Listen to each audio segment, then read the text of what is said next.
জুলাই আন্দোলনে প্রত্যক্ষ ও পরোক্ষভাবে সহযোগিতা করা ফ্যাসিস্ট আওয়ামী সরকারের দোসরদের তালিকা প্রকাশ করেছে জুলাই ঐক্য।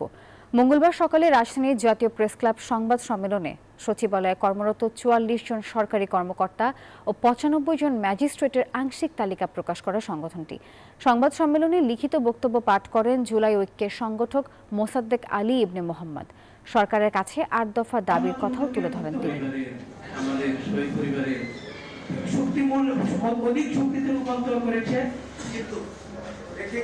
বিগত ফ্যাসিস্ট সরকারকে যারা ইন্ধন দিয়েছে বিভিন্ন থানায় এবং সামরিক বেসামরিক প্রশাসন থেকে আজ পর্যন্ত আমরা যাদের বিরুদ্ধে কেস করছি আমাদের একজন আসামিকেও ধরা হয়নি, উল্টা আরো আমাদেরকে হুমকি দিচ্ছে আসামিদের পক্ষ থেকে এবং বিভিন্ন দল থেকেও আমাদেরকে হুমকি দিচ্ছে এই নামগুলি উল্টো করার জন্য কেস থেকে।